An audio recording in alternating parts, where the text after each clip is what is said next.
Good afternoon everybody, कैसे हैं आप सभी। एग्जाम में आप सभी का स्वागत है। मैं अवनीश। चलिए स्टार्ट करते हैं आज की क्लास।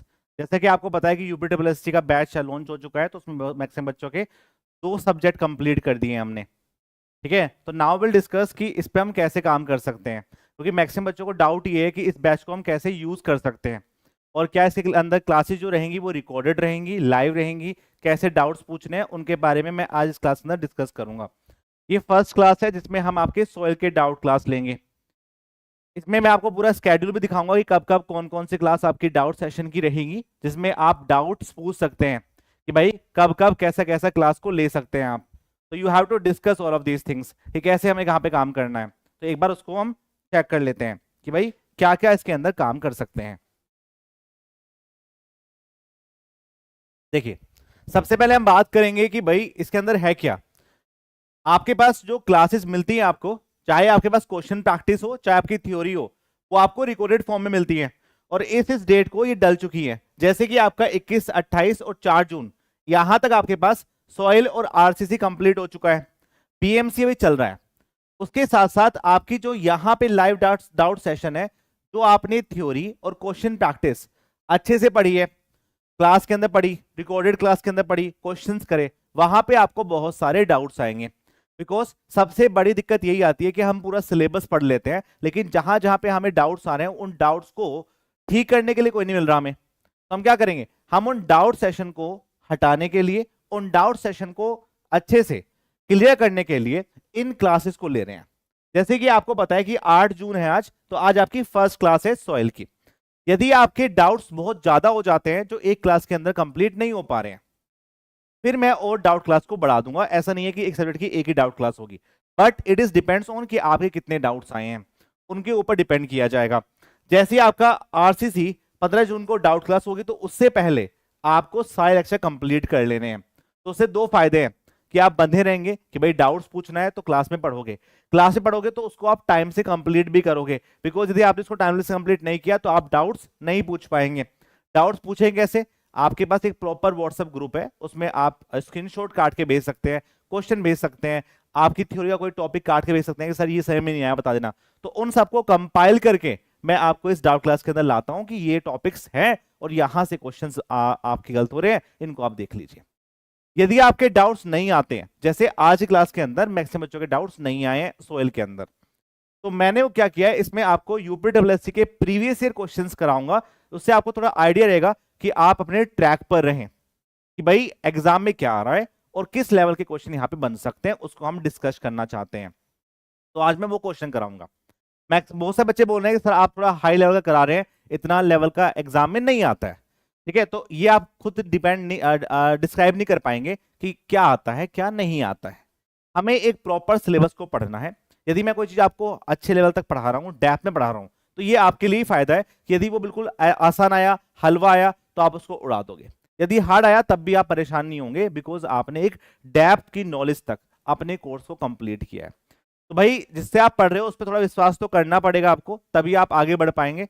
तभी आपने कोर्स को परचेज किया है इस वाले को, कि आप पढ़ाई करना चाह रहे हैं और आपने इस वाले बैच में सर पे बिलीव रखा है। ठीक है भाई कि सर क्लास को करवाएंगे, डाउट क्लास करवाएंगे, तभी आप इसमें सीख पाएंगे। और वही चीजें हैं कि मैं यहाँ पे आपको सोयल की पहली लाइव क्लास करवा रहा हूँ, जिसमें हम यहाँ पे डाउट्स लेंगे जो आपके सारे सारे आए। ठीक है गाइस, चलिए फिर स्टार्ट करते हैं। अब यहाँ पे हम बात करेंगे कि अब इसकी नेक्स्ट क्लास जो होगी वो आपकी 15 जून को होगी। तो भैया आरसीसी कंप्लीट कर लेना 15 जून तक सारे डाउट्स। अभी सोयल के मेरे पास अभी डाउट ज्यादा नहीं आए हैं, जो आए हैं मैं वो डिस्कस कर रहा हूं। और आएंगे तो और लाइव क्लास आपकी आ जाएगी। आप टेंशन मत लीजिए कि भाई एक ही लाइव क्लास में सारे डाउट क्लियर हो जाएंगे। आप पूछिए जितने आप पूछ सकते हैं। ठीक है, जितने आप पूछेंगे उतने आपके डाउट्स क्लियर किए जाएंगे, ये आपको ध्यान रखना है। सबसे पहले हम बात करेंगे यहाँ पे सोयल मैकेनिक्स के बारे में, और इसके बारे में हम डिस्कस करना चाहते हैं। और यहाँ पे कुछ क्वेश्चंस हैं जो मैं यहाँ पे लेके आया हूँ जो आपको बताने हैं। जैसे क्वेश्चन नंबर फर्स्ट, ये सब आपके यूपीडब्ल्यूएससी 2022 के पेपर में क्वेश्चंस आए थे, वही मैं यहाँ पे डिस्कस करना चाहता हूँ। उससे क्या होगा, उससे आपको आइडिया रहेगा कि भाई पेपर में क्या आ रहा है। यूपीडब्ल्यूएससी जेई 2022 में जो पेपर हुआ था उसी के क्वेश्चंस मैं करवा रहा हूँ। आपके सोयल के जो 15-16 क्वेश्चंस आए थे वो अभी हम चुटकियों में उड़ाते हैं। पहला क्वेश्चन है मेरे पास, match the following pair is correctly: gravel size, sand size, silt size, cobble size.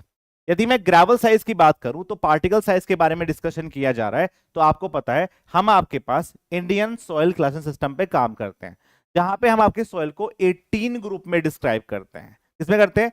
18 group में डिस्क्राइब करते हैं आपके इंडियन स्टैंडर्ड के बेसिस पे। तो यहाँ पे होता है, यहाँ पे आपकी कोर्स ग्रेन सॉइल होती है, फाइन ग्रेन सॉइल होती है, पीट होता है, मक होता है, जो आपकी ऑर्गेनिक सॉइल का पार्ट आएगा। अब देखिए ध्यान से, हम ऐसा बोलते हैं कि यदि आपके पास, वैसे यहाँ पे लिखा हुआ है आप देख सकते हैं, यदि आपका साइज 300 mm से बड़ा है तो इसको हम बाउल्डर का नाम देते हैं। फिर आपके पास 300 mm से लेके 80 mm का साइज होता है। फिर आपके पास 80 mm से लेके 4.75 mm का साइज होता है। फिर आपका 4.75 mm का साइज से लेके 75 माइक्रोन का साइज होता है। 75 माइक्रोन का साइज से लेके आपका 2 माइक्रोन का साइज होता है, और फिर आपका लेस देन 2 माइक्रोन का साइज होता है। यहां पे हम यदि डिस्क्राइब करेंगे तो ये वाला आपके पास बाउल्डर पार्ट है, बाउल्डर पार्ट है। ये आपके पास यहां पे कोबल पार्ट है, ठीक है। फिर यह भी हम बात करेंगे तो that is your gravel part, gravel part, that is your sand part, that is your silt part, and that is your clay part. इसी को हम इस तरह से क्लासिफाइड करते हैं, आपने क्लास के अंदर भी पढ़ा होगा। आप देख लीजिए यहाँ पे क्वेश्चन में पूछा गया आपसे कि ग्रेवल किसका पार्ट होगा, तो उससे पहले आप देख लीजिए कोबल 80 to 300 mm का साइज मेरे पास कोबल्स का होता है, तो डी का 1 ऑप्शन होगा। डी का 1 ऑप्शन किस में आ रहा है? एक ही ऑप्शन में डी का 1 आ रहा है, तो आंसर आपका बी हो जाएगा। ठीक है, बात करते हैं ए का, तो ए का 2, ग्रेवल का साइज ए 4.7 से 80 mm के बीच में हो जाएगा। बात करते हैं सैंड साइज के बारे में, तो सैंड साइज में आपको लिखा है, फाइन सैंड के बारे में डिस्कस किया गया है, तो हम बात कर सकते हैं इसमें फाइन होता है, कोर्स होता है, मीडियम होता है, तो यहाँ पे बी का मेरे पास थर्ड ऑप्शन होगा। सिल्ट साइज आपका 75 माइक्रोन से लेकर 2 माइक्रोन के बीच में लाई करता है। ये आपका पहला क्वेश्चन है, आंसर आपका बी हो जाएगा। नेक्स्ट क्वेश्चन नंबर 2 देखिए, लिखा हुआ यहाँ पे you are given the 1 metre cube of wet soil that is weighing 30 kilo newton. मेरे पास एक वेट सॉइल है, उस वेट सॉइल का जो वॉल्यूम दे रखा है मुझे, वेट सॉइल का जो वॉल्यूम दे रखा है वो 1 मीटर क्यूब दे रखा है। ठीक है, क्लियर है। फिर बोल रहा है आपसे इफ उसका वेट भी दे रखा है, ठीक है, वेट ऑफ वेट सॉइल मुझे दे रखा है 30 किलो न्यूटन। ठीक है, moreover it is dry weight आपको दिया हुआ है, दैट मीन्स कि आपको वेट ऑफ सॉलिड दिया हुआ है कितना? 25 किलो न्यूटन। पूछा है आपसे you have to determine the water content. अब ऐसे हमने बहुत क्वेश्चन करे थे क्लास में भी, और मैंने आपको जो क्वेश्चन प्रैक्टिस करवाई है साथ में, उसमें बहुत क्वेश्चन कराए हैं हमने इसके। तो दैट मीन्स कि आपको वेट ऑफ सॉलिड दे रखा है, वेट ऑफ वाटर दे रखा है, तो आप क्या करना है? वाटर कंटेंट कैलकुलेट करना है। तो क्या होगा मेरे पास? Weight of water divided by weight of solid. ये आपका वेट ऑफ वाटर कैसे निकलेगा? यदि आप वेट में से सॉलिड के वेट को माइनस कर देंगे तो वो पानी का वेट ही कैलकुलेट होगा। तो 30 माइनस के 25 divided by weight of solid 25, और ये आपका हो जाएगा 5/25 इंटू 100। तो ये आपका क्या हो जाएगा? ये आपका हो जाएगा 20%। तो 20% मेरे पास क्या होगा? वाटर कंटेंट हो जाएगा। तो सी इसका आंसर फॉर दिस क्वेश्चन, ये आपको ध्यान रखना है। क्वेश्चन नंबर 3 करिए। Third, in a 3-phase diagram for a soil the volume of voids is given as. Simple सवाल है, आपसे वॉल्यूम ऑफ वॉइड्स के बारे में डिस्कस कर रहा है, पूछ रहा है कि पोरोसिटी का फॉर्मूला क्या होगा। पोरोसिटी को हम एन से लिखते हैं, इसको हम बोलते हैं volume of voids, volume of voids divided by volume of total soil मास। तो क्या मेरे पास ये आपका हो जाएगा volume of voids divide by total volume. इसी को हम पोरोसिटी के नाम से जानते हैं, ये क्वेश्चन में पूछा हुआ है। इसकी वैल्यू 0 से लेके 1 के बीच में लाई करती है। यहीं पे यदि आपसे पूछता वॉइड रेशो, ये तो क्या है? पोरोसिटी है। वॉइड रेशो पूछता तो आपका हो जाता volume of voids by the volume of solid, और इसकी वैल्यू आपकी 1 से बड़ी हो सकती है। तो आंसर क्या? यहाँ पे आंसर हो जाएगा बी। नेक्स्ट करिए, 4 करिए। ठीक है, तो यदि आपने थ्योरी ढंग से पढ़ी है, यदि आपने क्वेश्चन सारे जो हमने करवाए करे हैं, तो मुझे लगता है कि आप एक भी क्वेश्चन यहां से छोड़ देंगे, एक भी क्वेश्चन बाहर नहीं जाएगा। ठीक है, तो बस करना तो पड़ेगा आपको। ठीक है, जैसे 16 खत्म हो गया, आपका आरसी खत्म करना पड़ेगा आपको 15 तक। करिए ना, मेहनत करिए, फिर आपको मजा आएगा जब आपका नंबर आएगा। तो नहीं, मैं मजा आखिर में किसको आना है? आपको आना है। fill in the blank which are appropriate word if a liquid limit of a soil is more than 50%। यदि आपके लिक्विड लिमिट की बात करें, लिक्विड लिमिट आपका 50% से ज्यादा आ रहा है, तो पूछ रहा है the soil is called as a high plastic, low plastic, highly elastic और लो पोरोसिटी। अब प्लास्टिसिटी इस बात पर डिपेंड करता है कि उसकी कंप्रेसिबिलिटी क्या है।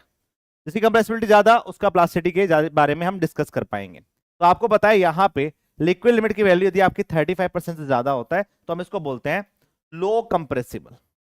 यदि आपके लिक्विड लिमिट की वैल्यू 35 से लेके 50 के बीच में लाई करता है तो इसको हम बोलते हैं इंटरमीडिएट किले। यदि लिक्विड लिमिट की वैल्यू आपकी 50% ज्यादा होती है तो उसको हम बोलते हैं हाईली कंप्रेसिबल किले। That is called the highly compressible किले। अब यहां पे मेरे पास क्या है, लिक्विड लिमिट 50% से ज्यादा है। यदि लिक्विड लिमिट आपकी 50% से ज्यादा है तो ये आपकी हाई प्लास्टिसिटी में जाएगा, because it is highly compressible soil. तो आंसर क्या यहां पे, आंसर हो जाएगा ए। देखो प्लास्टिसिटी इलास्टिसिटी तो हो नहीं सकता यहां पे, और पोरोसिटी की लोग की कोई बात ही नहीं है, बिकॉज वाटर कंटेंट बहुत ज्यादा है। 5 करिए, क्वेश्चन नंबर 5 करेंगे। If a sandy soil is tested in the direct shear box in the saturated condition, what will be the lateral force at a failure of phi equals to 25 degree and the normal load is 26 Newton? ये भी simple question है, बस language में थोड़ा घुमा रखा है। क्या पूछा है, टाउ बराबर C प्लस के सिग्मा इंटू 10 फाई का आपने फॉर्मूला पढ़ा होगा जब आपने डायरेक्ट शेयर टेस्ट पढ़ा होगा। अब क्वेश्चन में बोला है कि भैया सैंडी सॉइल है तो दैट मींस कोहेजन तो जीरो हो जाएगा। कोहेजन जीरो हो जाएगा तो यदि मैं इसको फोर्स में लिखूं तो टाउ बाय ए तो sigma by a into 10 phi, तो ये कैपिटल टी हो जाएगा। ये कैपिटल, ये आपके पास क्या हो जाएगा, ये हम सिग्मा बाय ए कर रहे हैं, इसको हम एन बोल सकते हैं, कैपिटल एन, और ये आपका 10 फाई हो जाएगा। ठीक है, क्या पूछा है क्वेश्चन में आपसे, लैटरल फोर्स पूछा है, मतलब टी पूछा है, और एन की वैल्यू मेरे पास कितनी है 26 है, इंटू 10, एंगल कितना मेरे पास फाई का 25 डिग्री, और 10 25 डिग्री की वैल्यू आपको दे रखी है 0.466। यदि यही वैल्यू दे रखी है, यदि यही वैल्यू दे रखी है तो दैट मींस कि हम बात कर सकते हैं 26 10 26 इंटू 0.466। तो यहां पे जो आंसर आएगा वो कितना आएगा मेरे पास, दैट इक्वल्स टू अप्रोक्सीमेटली 20.22 आ रहा है क्या ये, 20.22 0.5 13, अच्छा 12 आएगा ये, इट इज 12.12। तो आंसर क्या यहाँ पे, आंसर हो जाएगा बी। सर क्वेश्चन नंबर 4 फिर से बता दीजिए। बेटा कुछ नहीं है, देखो क्वेश्चन में फिल इन द ब्लैंक्स की बात की गई है। लिक्विड लिमिट की वैल्यू बोल रहा है कि वो आपकी 50% से ज्यादा है। जब लिक्विड लिमिट आपकी 50% से ज्यादा है, आप बताओ, आप जब प्लास्टिसिटी इंडेक्स को कैलकुलेट करते हैं तो आईपी की वैल्यू जब बढ़ती है तो आपकी प्लास्टिसिटी बढ़ती है ना, आईपी बढ़ता है तो प्लास्टिसिटी बढ़ती है, क्लास में बताया होगा आपको। ठीक है, अब अपने आप बताओ आप, यदि मैं आईपी की वैल्यू पे बात करूं तो ये आपका लिक्विड लिमिट माइनस के प्लास्टिक लिमिट होगा। अब यदि लिक्विड लिमिट बढ़ेगा तो आईपी भी बढ़ेगा। अब इसमें लिक्विड लिमिट की वैल्यू आपकी 50% ज्यादा है, 50% ज्यादा होता है तो वो तो हाईली कंप्रेसिबल होता है, मतलब क्या है, लिक्विड लिमिट बढ़ रहा है, दैट मींस की प्लास्टिसिटी की वैल्यू भी बढ़ेगी। दैट मींस आंसर क्या होगा, हाई प्लास्टिक होगा। क्लियर हो गया आदर्श आपको। नेक्स्ट क्वेश्चन नंबर 6 करिए। 6, match the following type of soil with their soil name. बताइए, यहां पे आपके पास ओरिजिन ऑफ सॉइल के बारे में डिस्कशन किया गया है, और ओरिजिन ऑफ सॉइल में आपको डिफरेंट टाइप के पार्ट दे रखे हैं, जैसे टालुअस के बारे में बात किया गया है, लॉयस के बारे में, लैकेस्ट्राइन सॉइल के बारे में, और स्ट्रेटिफाइड ड्रिफ्ट के बारे में डिस्कशन किया गया है। बात करते हैं टैलुअस के बारे में। तो ये टैलुअस वाला पार्ट है, तो जब आपने फर्स्ट लेक्चर ही पढ़ा होगा तो उसके अंदर ही मैंने आपको डिस्कशन करके बताया था कि ओरिजिन ऑफ सॉइल में डिफरेंट टाइप के पार्ट बनते हैं। जैसे आपको पता है लैकेस्ट्राइन सॉइल आपके लेक के बॉटम पे बनेगा, ठीक है, और यहां पे क्या होता है, सेडिमेंट डिपॉजिट होता है, दैट मींस कि आपकी सिल्ट और क्ले की लेयर होती है, और जब सिल्ट और क्ले की लेयर पाई जाती है, सिल्ट और क्ले की, silt, this is not silt, silt और क्ले की लेयर पाई जाती है तो उसको हम वेरवेड क्ले का नाम देते हैं, ये भी आपको पता होगा, that is called the varved clay. तो थर्ड का ए ऑप्शन होगा, थर्ड का ए ऑप्शन यहां भी आ रहा है, यहां भी आ रहा है, यहां भी आ रहा है। ओके, बात कर लेते हैं आपके पास लॉयस। लॉयस आपकी विंड का एग्जांपल है, आपको पता है, ठीक है, इओलियन सॉइल, लॉयस, ड्यून सैंड, ये सब क्या होते हैं, विंड का एग्जांपल होता है। तो टू का सी ऑप्शन किस में आ रहा है, इन दोनों में नहीं आ रहा है, इसमें आ रहा है, तो आंसर क्या होगा, ए। क्लियर है। अब बात करते हैं टैलुअस। टैलुअस इज अ ग्रेविटी, कि मान लो ये पहाड़ था, कोई पार्ट टूट के गिर गया और वैदिक एक्शन से फिर आपके पास सोइल जो बना वो आपका टैलुअस बना। बात करते हैं स्ट्रेटिफाइड ड्रिफ्ट कंडीशंस। तो ड्रिफ्ट हो गया, टिल हो गया, आउटवॉश हो गया, वो आपके किसके पार्ट है, वो ग्लेशियर के पिघलने से बनते हैं। किससे बनते हैं, ग्लेशियर के पिघलने से। तो बी मेरे पास यहां पे करेक्ट आंसर होगा। तो सॉरी 20 का फोर्थ का बी होगा, तो आंसर आपका ए हो जाएगा। नेक्स्ट, ये क्वेश्चन आपके एग्जाम में आया था, फिगर वाले क्वेश्चन का चलन है, ठीक है। तो यूपी ट्रिपल एससी पूछता है फिगर वाले क्वेश्चंस, ये उठा के लाएगा आपके क्वेश्चन साइड से, पूछा है बताओ क्या है इसका आंसर। तो आपने यदि ध्यान से पढ़ा होगा तो आप कर देंगे इस क्वेश्चन को, फिगर से तो पूरा समझ आती चीजें। देखो ध्यान से, identify the image representing the combined footing. Combined footing बताओ इनमें से कौन सी है, कौन सी आपकी कंबाइंड फुटिंग है। यदि आप कंबाइंड फुटिंग के बारे में डिस्कशन करेंगे तो यू नो अबाउट इट कि सबसे पहले जब कंबाइंड फुटिंग के बारे में डिस्कशन किया जाता है तो हम ये बोलते हैं कि दो या दो से ज्यादा कॉलम का लोड आपके पास एक फुटिंग पे पड़ रहा है, उसी को हम कंबाइंड फुटिंग का नाम दे देते हैं। कि यदि दो या दो से अधिक कॉलम का लोड एक फुटिंग झेल रहा है, उसी को हम कंबाइंड फुटिंग के नाम से जानते हैं। अब आप यहां पे देखो, फर्स्ट वाले पार्ट में ये कॉलम बना, फुटिंग बना, तो ये तो आइसोलेटेड फुटिंग लग रहा है, एक सिंगल कॉलम का लोड झेल रहा है। यहां भी एक single column single column single column, और नीचे देखो, नीचे आपका जो स्टेटा है ना वो बड़ा अनडिफाइंड है, तो इसको नहीं बोल सकते कि पूरे लोड पूरे कॉलम का लोड एक पॉइंट पे जाएगा। इसको आप ए मानिए, इसको आप बी मानिए, इसको आप सी मानिए, इसको आप डी मानिए, ठीक है। ऐसे देखिए, तो यहां पे क्या है कि जो आपके पास नीचे वाली सॉइल है वो अनड्यूलेशंस है, दैट मींस कि पूरी कोई ऐसी आपने स्लैब नहीं बनाई जिसपे सारा लोड एक जगह जा रहा है, तो आपका जो बी ऑप्शन है वो भी नहीं हो सकता, ठीक है। ये भी मेरे पास क्या है, इंडिविजुअल कॉलम का लोड है, that is not also a combined footing. अभी वाला पार्ट देखो आप, एक कॉलम ये रखा हुआ है, एक कॉलम ये रखा हुआ है, एक पूरा स्लैब बनाया हुआ है आपने, इस पूरे स्लैब एक्शन से जो लोड है वो आपकी सोइल पे जा रहा है, that is called the combined footing. कि जब आप दो या दो से अधिक कॉलम का लोड एक फुटिंग पे लेके जाते हैं, ठीक है, that is called the combined footing. और ये जो पार्ट है ये सब आपके आइसोलेटेड फुटिंग का पार्ट है, ऊपर वाला आइसोलेटेड फुटिंग का पार्ट है, और जो ये वाला है मेरे पास वो क्या है मेरे पास, that is called the combined footing. ये आपकी कंबाइंड फुटिंग का पार्ट है,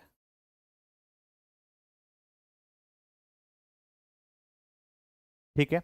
नेक्स्ट, क्वेश्चन नंबर 8 करिए, क्वेश्चन नंबर 8। और देखो कोशिश करिए आप, देखो जितना आपके पास मौके है ना, आप किसी और कोचिंग में पढ़ोगे, ठीक है, तो वहां पे आपको टीचर अवेलेबल नहीं रहता है, ठीक है, आपके पास पढ़ा दिया उन्होंने, आपके डाउट सॉल्विंग के लिए कोई नहीं मिलेगा। और आपके पास यहाँ पे एक व्हाट्सएप ग्रुप है, आप जितना भी पढ़ रहे हैं पूरे हफ्ते में डालिए ना क्वेश्चंस, मैं कंपाइल करके हर एक टॉपिक को कवर करूंगा यहाँ पे, बिकॉज एक बार पढ़ने में बहुत सी चीजें आपको याद रह जाएंगी, बट आप खुद पढ़ेंगे तो वहां पे डाउट्स आएंगे, उन डाउट्स को क्लियर करने के लिए कोई ना कोई चाहिए, और यदि आप उनको क्लियर कर लेते हैं तो फिर आपको एग्जाम क्रैक करने से कोई नहीं रोक सकता। इसीलिए 15 जून को आपकी सेकंड आरसी क्लास होगी, बहुत डाउट पूछिए इतने आप पूछ सकते हैं, सिली से सिली, छोटे से छोटा, आप अपने आप हंसी आ रही है ऐसा क्वेश्चन पे, पर आप पूछिए ना, ठीक है भाई, डाउट डाउट होते हैं, छोटे छोटे डाउट बड़े बन जाते हैं, ठीक है, तो पूछना बहुत जरूरी है जितने आप पूछ सकते हैं, और उससे क्लास भी इफेक्टिव बनेगी। Consider the weight of a soil sample and the wait of water is 30 kg। तो वेट ऑफ सॉइल मुझे दे रखा है 30 kg,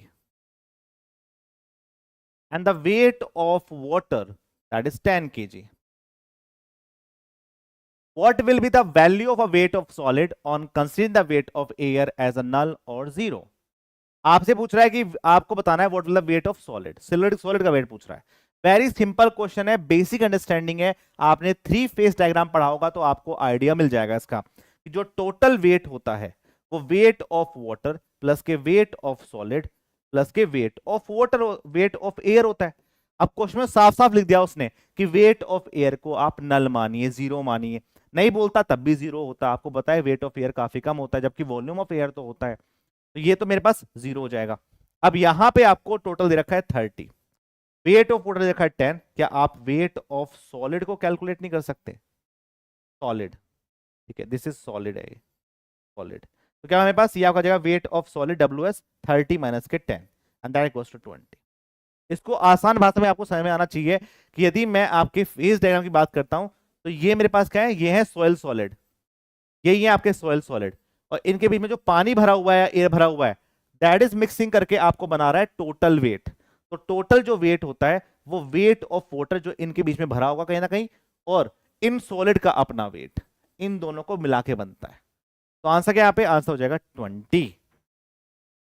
नेक्स्ट 9 करिए, ये अच्छा क्वेश्चन है, ध्यान से पढ़ेंगे तभी आप जवाब दे पाएंगे।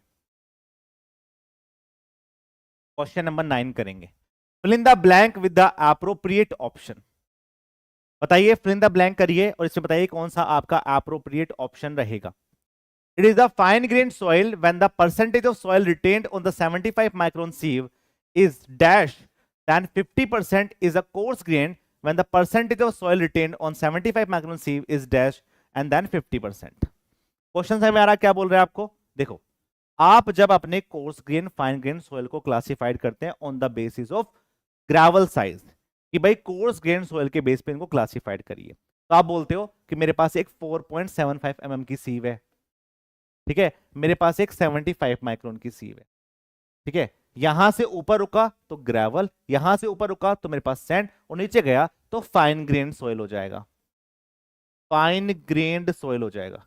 यही तो पढ़ते हो आप।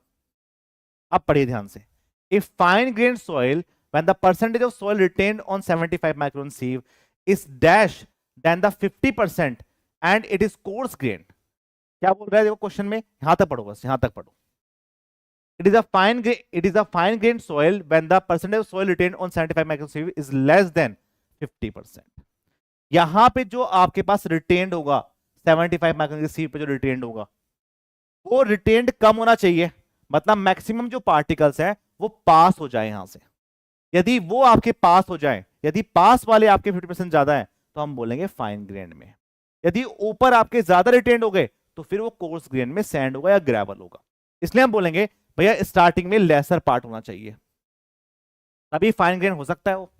दूसरा लिख रहा है and in A coarse grain soil when the percentage of soil retained on 75। बिल्कुल सिंपल बात है, 50% से ज्यादा यदि यहां पे रिटेन्ड हुआ तो भैया कोर्स ग्रेन सॉइल, और 50% से ज्यादा इस वाले आपकी जो सॉइल है उससे आपका पास कर गया, that is called the fine grain soil. तो मतलब क्या हुआ, यहां पे फर्स्ट पार्ट में लेसर आएगा, सेकेंड पार्ट में ग्रेटर आएगा। तो आंसर क्या होगा यहां पे, आंसर हो जाएगा बी। नेक्स्ट 10 करिए, 10 करिए। ये भी अच्छा क्वेश्चन है, यदि आपने ध्यान से पढ़ा होगा तभी आप कर सकते हैं। बोला आपसे you have to given a saturated sand sample and you have to measure undrained shear strength. Which the following type of test should you perform on such a sample? Vane shear test, triaxial shear test, diet shear test, या फिर आपके पास unconfined compression test के बारे में discussion किया गया है।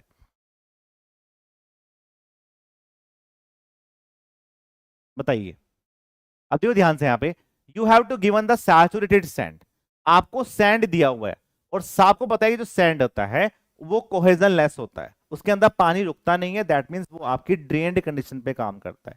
इसीलिए हम जब डायरेक्ट शेयर टेस्ट करते हैं, जहां पे हम पोर वाटर प्रेशर को मेजर नहीं कर पाते, वहां पे हम सैंड को यूज करते हैं, बिकॉज पानी सारा बाहर निकल जाएगा। वो बोल रहा है वैसे तो सैंड क्या होता है, सैंड में ड्रेन्ड कंडीशन होती है, पानी इजिली बाहर निकल जाता है। आपने इस ड्रेन्ड कंडीशंस को अनड्रेन्ड कर दिया, अनड्रेन्ड कर दिया, मतलब क्या हुआ, वॉल्यूम को चेंज नहीं होने दिया, पानी को बाहर नहीं निकलने दिया। तो आप कौन सा टेस्ट करेंगे? तो सबसे परफेक्ट टेस्ट होता है ट्रायक्सियल टेस्ट। ट्रायक्सियल जो शेयर टेस्ट होता है उसमें आप ड्रेन्ड और अनड्रेन्ड दोनों में काम कर सकते हैं। आप किले में से पानी बाहर निकाल सकते हैं, किले में ड्रेन्ड कर सकते हैं, सैंड में अनड्रेन्ड भी कर सकते हैं, बिकॉज वहां पे हम मेम्ब्रेन पे काम करते हैं, कन्फाइंग प्रेशर लगाते हैं, प्रॉपर मेरे पास पोर वाटर प्रेशर मेजर करने की डिवाइस होती है, ठीक है, वॉल्व होते हैं जिनको हम आपके पास स्विच ऑन स्विच ऑफ कर सकते हैं, इसीलिए वहां पे ड्रेन्ड और अनड्रेन्ड दोनों किया जा सकता है। तो हम बोल देंगे ट्रायक्सियल टेस्ट में आप ड्रेन्ड और अनड्रेन्ड टेस्ट दोनों पे काम कर सकते हैं, ठीक है, ये आपको ध्यान रखना है, बिकॉज डायरेक्ट शेयर टेस्ट में यही तो आपका डिसएडवांटेज था कि भाई उसके अंदर हम अनड्रेन्ड टेस्ट नहीं कर सकते, पानी आएगा तो उसको मेजर नहीं कर सकते, बट ट्रायक्सियल टेस्ट में कर सकते हैं। 11 करिए, क्वेश्चन नंबर 11। क्वेश्चन नंबर 11 करिए, मैच द पेयर करेक्टली, इनमें से कौन सा आपका जो पेयर है वो करेक्टली मैच्ड है, ये पूछ रहा है आपसे। तो वेल ग्रेडेड ग्रेवल, आप देखो सोयल के क्लासेस से क्वेश्चन बने हैं, तो आपने नहीं पढ़ा है तो ढंग से पढ़िए उसको एक बार, जो मैंने आपको पढ़ा है बड़े प्यार से पढ़ाएंगे वो चीजें, ठीक है, क्वेश्चंस भी लगवाए हैं, तो प्लीज उन दोनों को कंप्लीट करिए। वेल ग्रेडेड ग्रेवल की हम बात करेंगे तो इसमें आपको पता है कि ग्रेवल को पहले लिखते हैं और वेल ग्रेड को बाद में लिखते हैं, ठीक है। इसकी वैल्यू क्या होगी, इसमें आपके सीयू की वैल्यू 4 से बड़ी होती है, ये भी आपको पता है। तो आंसर क्या होगा, ए का 2 ऑप्शन होगा, ए का 2 ऑप्शन तो एक में ही आ रहा है, आंसर क्या हो जाएगा, ए हो जाएगा। बात करते हैं पुअरली ग्रेडेड ग्रेवल, तो बी का मेरे पास 4 ऑप्शन रहेगा, बी का 4 हो गया। बात करते हैं वेल ग्रेडेड सैंड, तो सैंड का मेरे पास क्या होगा, वेल ग्रेडेड सैंड का मेरे पास हो जाएगा ये वाला, और वेल ग्रेडेड सैंड में सीयू की वैल्यू आपकी 6 से बड़ी होती है, तो आंसर यहां पे आंसर हो जाएगा ए, ए इज का answer for this question. Next 12 करिए।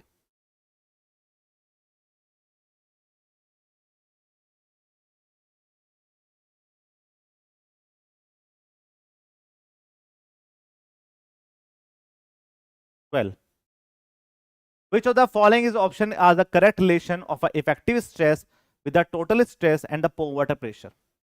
बताइए आंसर क्या है इसका। With the following is the option give the correct relation of a effective stress। Simple सवाल है, आपको पता है कि जो टोटल स्ट्रेस होती है, या हम इस पे इफेक्टिव स्ट्रेस बोलते हैं, वो आपकी टोटल स्ट्रेस माइनस के पोर वाटर प्रेशर के बराबर होती है। ठीक है, अब आप बच्चे बोलोगे सर इतना आसान क्वेश्चन करवाया और आपने क्लास में बहुत अच्छे से पढ़ाया इसको डीप में, बिकॉज क्वेश्चन कहीं से भी बन सकता है। हम प्रीवियस ईयर क्वेश्चन को हवा में उड़ा देंगे, बट उसमें आपको फील तो आनी चाहिए ना। अब मैं आपको बोलता कि इफेक्टिव स्ट्रेस में बस इतना है, इफेक्टिव स्ट्रेस जो होती है वो स्ट्रेस माइनस के पोर वाटर प्रेशर होता है, बट ये थोड़ी क्वेश्चन आएगा एग्जाम में, कुछ भी बन सकता है भाई, इसलिए हमें सब चीज पढ़नी पड़ती है। अब देखो क्या बोला आपसे, आपकी इफेक्टिव स्ट्रेस को उसने ई बोला, टोटल स्ट्रेस को आपका एस बोला, पोर वाटर प्रेशर को आपको यू बोला। अब आप देख लीजिए कौन सा ऑप्शन मैच कर रहा है, तो E equals to S minus K U होता है, डी मेरे पास करेक्ट आंसर है। नेक्स्ट 13 करिए। 13, ये सारे क्वेश्चन आपके यूपीटीपीएससी 2022 में आए हुए हैं। ठीक है, तो आपको थोड़ा आइडिया होगा कि जो मैंने कोर्स पढ़ाया है उसमें मुझे कितना फायदा हुआ। मुझे लगता है कि आपका कोई क्वेश्चन रुक जाएगा यदि आपने दोनों चीज बढ़िया से करी हैं, तो पर करनी तो पड़ेंगी आपको भाई। Next, when the list of the variety of a soil, आपसे पूछा है यहाँ पे आपको डिफरेंट टाइप की वैरायटी ऑफ सॉइल दी हुई है, जैसे अंडर कंसोलिडेटेड सॉइल दी हुई है, नॉर्मली दी हुई है, प्री कंसोलिडेट दिया हुआ है। Which of these are completely consolidate under the overburden stress, इनमें से कौन सी सॉइल ऐसी है जो कंप्लीटली कंसोलिडेट हो जाएगी। कंसोलिडेशन मतलब क्या है, कंसोलिडेशन का सिंपल मतलब यह है कि आपने ऊपर से कोई लोड को लगाया, उसकी वजह से आपका एक्सिस पोर वाटर प्रेशर बना, और वो एक्सिस पोर वाटर प्रेशर आपका डिसिपेट हो गया, उसी को क्या बोलते हैं, उसी को हम बोलते हैं कंसोलिडेट। तो ये जो आपकी नॉर्मली कंसोलिडेट सॉइल होती है, उसमें जो आपका आज का प्रेजेंट स्ट्रेस होती है, आज की जो प्रेजेंट स्ट्रेस होती है वो आपकी पास्ट की स्ट्रेस से ज्यादा होती है, और यहीं पे सबसे ज्यादा कंसोलिडेशन देखने को मिलता है। इसमें कंप्लीट नहीं हो पाएगा, इसमें कंप्लीट नहीं हो पाएगा, बिकॉज प्री कंसोलिडेशन का मतलब यह होता है कि आपकी सॉइल अपनी स्ट्रेस हिस्ट्री में कितना मैक्सिमम लोड को झेल के आया है। इसका सिंपल सीधा एग्जांपल है कि आप बचपन से 2 घंटे पढ़ने की आदत थी, अब मैं आपको 4 घंटे पढ़ाऊं, तो आप बोलोगे मैं तो 2 घंटे ही पढ़ता था, तो 2 घंटे क्या है, आपकी पास हिस्ट्री, उसी को डिस्क्राइब करता है। तो ना तो इसमें कर पाएंगे ना इसमें। अंडर कंसोलिडेट सॉइल वो सॉइल होती हैं जो अभी पूरी तरह से कंसोलिडेट नहीं हो पाई हैं ओवरबर्डन की वजह से, उसी को हम अंडर कंसोलिडेट बोलते हैं। तो कंप्लीटली जो कंसोलिडेट हो पाएगी वो सिर्फ और सिर्फ नॉर्मली कंसोलिडेट हो पाएगी, तो सी आपका करेक्ट आंसर है। जो आपकी नॉर्मली कंसोलिडेट क्ले होती है उसकी प्रॉपर्टी आपकी लूज सैंड से मैच करती है, ये भी आपको ध्यान रखना है। 14 करिए, question number 14। Question number 14, identify the option has the correct order. आप बताइए इनमें से आपका कौन सा ऑप्शन करेक्टली मैच्ड है। Of the geological cycle of a deposition of soil, जब भी आपके सॉइल का डिपोजिशन होता है इसमें से कौन सा आपके पास करेक्टली मैच्ड है। तो सबसे पहले वैदरिंग होता है, वैदरिंग में आपके रॉक का टूटना होता है, छोटे पार्ट में वो टूट जाता है, फिर वो ट्रांसपोर्ट होता है by the help of transport agencies, ठीक है, जो पानी के साथ बह के लेके जा सकती है, जो हवा के साथ लेके बह के लेके जा सकती है। उसके बाद वो कहीं ना कहीं जाके डिपॉजिट होगा, और डिपॉजिट होके उसको हम यूज कर सकते हैं पर्पस के लिए, दैट इज कॉल्ड द अपहील। ये आपका प्रोसेस होता है। तो वैदरिंग, फिर ट्रांसपोर्ट, फिर डिपोजिशन, फिर आपका अपहील होगा। तो ऑप्शन कौन सा मैच करेगा, ऑप्शन आपके पास मैच करेगा बी, बी इज का आंसर फॉर दिस। ठीक है, ये बात आपको ध्यान रखनी। क्लियर है सारे क्वेश्चन। ये सारे क्वेश्चन आपके पास यूपीटीपीएससी 2022 में आए थे, 14-15 क्वेश्चंस आपके एग्जाम में आए थे पिछली बार, और मुझे लगता है कि आपने जो पढ़ा हुआ है मच बेटर कि आपसे सारे क्वेश्चन बन गए होंगे यहाँ पे। बस मैं आपसे ये गुजारिश करूंगा कि आप इस वाले बैच को अच्छे से यूज करिए, ठीक है। और जितने भी आपके पास डाउट आते हैं वो सारे डाउट पूछिए, जितने भी आप पूछ सकते हैं। प्रीवियस ईयर क्वेश्चन तो मैं कराऊंगा ही कराऊंगा, आप कोई टॉपिक बोलेंगे वो भी कराऊंगा। तो ये आपके पास स्केड्यूल है, जिन बच्चों को नहीं दिख रहा है उनको मैं एक बार डिस्कस कर देता हूं। आपकी पहली क्लास सॉइल की हो चुकी है, इसमें आपके 2 सब्जेक्ट कंप्लीट हो चुके हैं, एक आपके पास सोइल हो चुका है, एक आपका आरसीसी हो चुका है, ठीक है। बीएमसी चल रहा है आपकी थ्योरी प्लस क्वेश्चन। अब बात करते हैं लाइव क्लास की, तो लाइव क्लास में पहली क्लास में कर चुका हूं। यदि आपको अब भी डाउट आते हैं तो आप बता देंगे, हम एक क्लास और ले लेंगे। वैसे एज पर द स्केड्यूल 15 जून को आपकी सेकंड लाइव क्लास होनी है आपके आरसीसी की। आरसीसी में आपने कहीं से कोई क्वेश्चन पढ़ा, आपने क्लास में कोई क्वेश्चन पढ़ा, आपने क्लास में कोई थ्योरी पढ़ी, सारे डाउट्स आप व्हाट्सएप ग्रुप के अंदर सेंड कर दीजिए। जितने ज्यादा डाउट्स होंगे उतनी क्लास अच्छी होगी, उन सबको कंपाइल करके हम आपको डिस्कस करेंगे, ठीक है। तो बेटा अभी इसको करना अच्छे से, इस पूरे बैच को आप कंप्लीट करिए। जो आपको क्रैश कोर्स हम फ्री दे रहे हैं 999 का, 999 का जो क्रैश कोर्स आएगा आपके एग्जाम से 1.5 महीने पहले, वो हम आपको फ्री दे रहे हैं। उसका फायदा आपको तभी मिलेगा जब आपने ये पूरा पूरा प्रोसेस को अच्छे से फॉलो कर, ठीक है। बट उसके लिए यदि आप इसको फॉलो करेंगे तो वो आपके लिए बहुत आसान हो जाएगा, बिकॉज आपने सब कुछ पढ़ रखा होगा उसमें। तो हम जो आपको क्लास में पढ़वा रहे हैं सारा, उसका क्विक रिवीजन हम आपको वहां पे करा देंगे क्रैश कोर्स के अंदर। बट उससे पहले आपको ये सारी चीजें कंप्लीट करनी पड़ेगी, ठीक है। तो छोटे से छोटा, बड़े से बड़ा, जो भी डाउट आपका आ रहा है सारा पूछिए। डाउट्स ग्रुप आपको दे रखा है व्हाट्सएप के अंदर, वहां पे आप पिन कर सकते हैं। डेली क्वेश्चंस आप डाल सकते हैं, मैं एक क्लास जब होगी उसमें सारे सारे क्वेश्चंस को कंपाइल कर लेंगे, ठीक है मित्रों।